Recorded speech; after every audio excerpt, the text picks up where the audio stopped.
इस बुलेटिन में सबसे पहले बात करते हैं बीजापुर की, जहां एक इंजीनियर का अपहरण किया है नक्सलियों ने।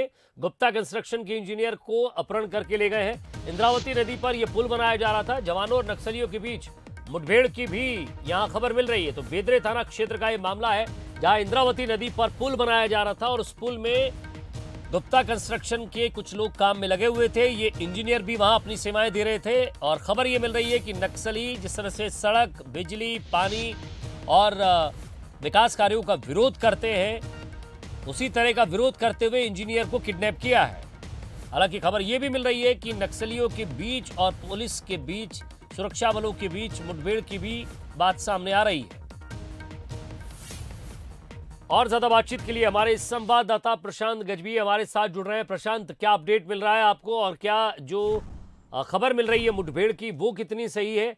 क्या एसपी इस बात की पुष्टि कर रहे हैं और इंजीनियर की कोई खबर मिल रही है?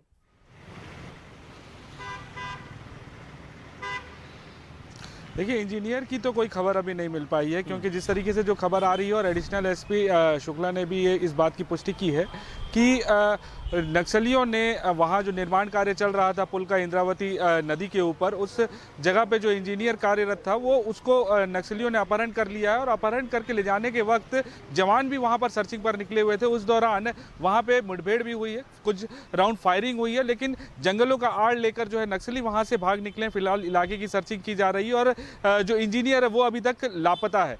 जिस तरीके से नदी, जो इंद्रावती नदी है, उसके उस पार कई ऐसे ग्रामीण हैं जो जिला मुख्यालय से कट जाते हैं। इस बात को ध्यान में रखते हुए पुल निर्माण किया जा रहा था, लेकिन नक्सली इस बात को बिल्कुल भी नहीं होने देना चाहते। और लगातार हमने देखा है कि इससे पहले भी कई बार पुलिया हो, चाहे सड़क निर्माण हो, इन सारे विकास कार्यों का लगातार जो है विरोध करते रहे नक्सली। और इन विकास कार्यों में जो भी लोग शामिल होते हैं उनको नुकसान पहुंचाते हैं, साथ ही साथ वहां जो वाहनें लगी होती हैं उनको आग के हवाले कर देते हैं। ऐसे एक वाक्य आज भी हुआ है। आज नक्सली पहुंचे हैं वहां पर, स्मॉल एक्शन टीम थी नक्सलियों की, वहां पर पहुंचे हैं और जो निर्माण कार्य चल रहा था उसको रोकने की बात की है। साथ ही साथ वहां जो गुप्ता कंस्ट्रक्शन के एम्प्लॉइज थे उसमें से जो इंजीनियर था उसका अपहरण करके उसको अपने साथ में लेकर चले गए हैं। साथ ही साथ एक और व्यक्ति जो वहां पे काम कर रहा था उसको ले जाने का भी प्रयास कर रहे थे, क्योंकि वहां पर जवान पहुंच चुके थे, जिसके कारण वो दूसरे व्यक्ति को ले जाने में असफल रहे। लेकिन जो इंजीनियर है वो अभी तक फिलहाल लापता है और फिलहाल इलाके की सर्चिंग तेज कर दी गई है ताकि किसी भी प्रकार से इंजीनियर को नुकसान ना पहुंचा सके नक्सली और जल्द से जल्द इंजीनियर को वापस लाया जा सके।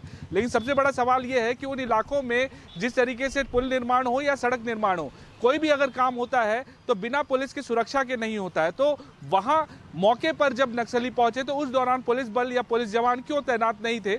हालांकि कुछ देर बाद जरूर पहुंचे पुलिस जवान, लेकिन अगर पुलिस जवान वहां पहुंचे पहले से मौजूद होते तो कहीं ना कहीं ये घटना नहीं हो पाती और ना ही नक्सलियों की स्मॉल एक्शन टीम इस तरीके के जवानों के सामने पहुंच के किसी का भी अपहरण करना या फिर कोई भी काम करने से अवरोध कर पाती। तो बिल्कुल कहा जा सकता है कि कहीं ना कहीं जवान जो है थोड़ा सा लेट जरूर पहुंचे हैं, लेकिन फिलहाल ये देखना जरूरी है कि जो इंजीनियर का अपहरण हुआ है उस इंजीनियर को किस तरीके से वापस लाया जाता है, या फिर नक्सली उसको छोड़ते हैं या फिर जनताना अदालत लगाई जाती है। क्योंकि इससे पहले भी हमने देखा है जब भी किसी का अपहरण होता है तो जनताना अदालत लगाते हैं नक्सली और उसके बाद उसके फैसला किया जाता है कि उस व्यक्ति के साथ क्या कुछ करना है। तो ऐसी स्थिति ना बने, ये बिल्कुल जो है प्रयास रहेगा। कोई गांव के लोग जिनकी वो बात मानते हो, क्योंकि कई बार सोशल वर्कर जुड़ते हैं साथ में और जो वहां लंबे समय से लोगों के लिए काम कर रहे हैं वो मध्यस्थता करते हैं। ऐसे में मध्यस्थता की कोई खबर पुलिस कुछ कर रही है? क्योंकि अगर आप विकास कार्य नहीं होने देंगे तो फिर दूसरी जगह जो लोग कंस्ट्रक्शन कंपनी में काम कर रहे हैं, जो मजदूर काम कर रहे हैं और जो इंजीनियर्स लगे हुए हैं या जो आगे सड़क में या फिर और दूसरे विकास कार्यों में लगे हुए हैं, कहीं ना कहीं उनको डर होगा। ये डर खत्म करना सरकार का बेहद ज़रूरी है, क्योंकि अगर सरकार ने इस पर बहुत जल्दी कोई एक्शन नहीं लिया तो फिर कम से कम जो विकास कार्य हैं इंटीरियर इलाकों में वो रुक जाएंगे।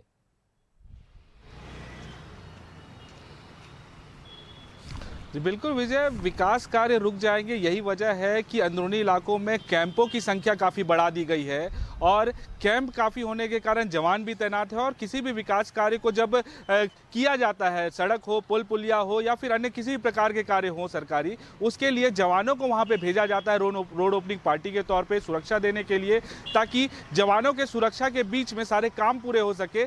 यही वजह है और इसी वजह के कारण इससे पहले भी कई बार जो है अपहरण की घटना हो चुकी है, लेकिन उसके के बावजूद जो मजदूर हैं, जो काम करने वाले लोग हैं, वो पहुंचते हैं कहीं ना कहीं विश्वास जो है एक सरकार और पुलिस के प्रति मजदूरों का और कंस्ट्रक्शन कंपनी का है।